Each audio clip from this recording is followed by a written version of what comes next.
Assalamualaikum warahmatullahi wabarakatuh. Ikhwatal kiram, azanillahu wa iyyakum.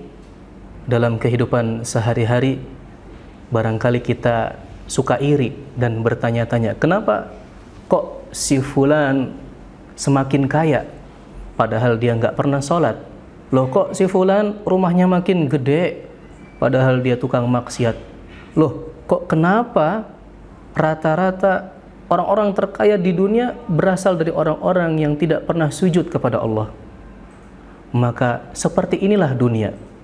Semuanya fata morgana, semuanya ujian. Kesenangan dan kesempitan hidup, semuanya ujian. Dan materi di dunia ini fata morgana, sepenuhnya ujian sekaligus titipan dari Allah Subhanahu wa taala. Rasulullah sallallahu alaihi wasallam pernah menggambarkan kondisi yang demikian dalam sabdanya, "Idza ra'aitallahu yu'til 'abda minad dunya 'ala ma'asihi ma yuhibbu fa innama huwa istidraj."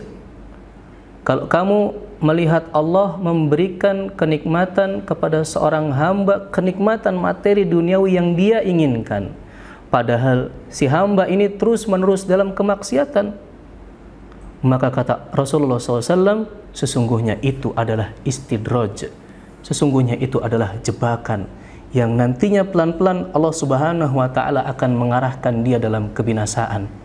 Maka kita nggak perlu ngiri dengan orang-orang yang tidak taat sama Allah, terus-menerus berbuat kemaksiatan, namun Allah berikan materi dunia kepadanya, karena baginya itu adalah ujian, sebagaimana kesempitan hidup bagi sebagian orang adalah ujian. Sejarah mencatat ada Fir'aun. Siapa yang tidak kenal Fir'aun dengan kekuasaannya, dengan hartanya? Itu bukan karena Allah Subhanahu wa taala cinta kepadanya, tetapi Allah Subhanahu wa taala hendak menguji Fir'aun dengan apa yang Allah Subhanahu wa taala berikan kepadanya.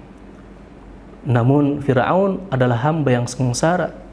Ia tidak segera sadar, tidak segera kembali kepada Allah Subhanahu wa taala, maka yang dimiliki Fir'aun tidak lain tidak bukan adalah istidraj, yang kemudian Allah Subhanahu wa taala mengambil semuanya dari Fir'aun secara tiba-tiba. Allah Subhanahu wa taala berfirman tentang istidraj ini, "Falamma nasu ma dzukkiru bihi fatahna 'alaihim abwaaba kulli syai' hatta idza farihu bima utu akhadnahum baghtah fa idza hum mublisun." Maka tatkala mereka lupa peringatan yang telah diberikan kepada mereka, maka kami akan bukakan pintu-pintu kesenangan untuk mereka. Malah dibukakan pintu-pintu kesenangan tuh tatkala mereka bermaksiat, tatkala mereka lupa diri, Allah uji mereka dengan dibukakan semua pintu kesenangan. Sehingga apabila mereka larut dalam kegembiraan, hanyut dalam kesukacitaan, kami siksa mereka dengan tiba-tiba. Fa idza hum mublisun, maka ketika itu mereka tidak bisa berkata apapun, mereka terdiam membisu. Ikhwatal kiram, azanillahu wa iyyakum. Maka hati-hatilah tatkala kita bermaksiat kepada Allah, tatkala kita meninggalkan kewajiban, tetapi Allah Subhanahu wa taala malah memberikan kita materi yang begitu banyak. Kita harus segera sadar untuk kembali kepada Allah. Jangan-jangan itu adalah istidraj. Sanastadrijuhum min haitsu la ya'lamun. Kami akan mengistidraj mereka dari arah yang mereka tidak sangka-sangka. Kami akan tarik mereka ke dalam kebinasaan secara berangsur-angsur, pelan-pelan. Kata para ulama, kullama ahdatsu dzanban jaddadna lahum ni'matan tunsihimul istighfar.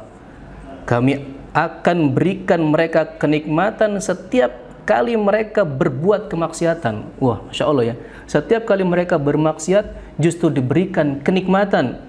Untuk apa? Tunsihimul istighfar.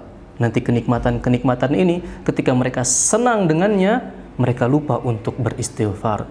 Ikhwatal kiram, azanillahu wa iyyakum. Bukan berarti kemudian kita sebagai seorang muslim tidak boleh kaya. Justru sangat diperbolehkan untuk kaya, karena dengan kita memiliki harta barangkali kita bisa berbuat banyak. Rasulullah sallallahu alaihi wasallam bersabda, "Ni'mal malus salih lil mar'is salih." Sebaik-baik harta yang melimpah apabila berada di tangan orang yang saleh. Rasulullah sallallahu alaihi wasallam juga mengatakan laisal ghina an kathratil 'ard walakinnal ghina ghinan nafs. Kekayaan yang sejati bukan terletak dari banyaknya materi, namun kaya yang sejati adalah kaya jiwa dan hati. Qad aflaha man aslam wa ruziqa kafafan wa qanna'ahu Allahu bima atah.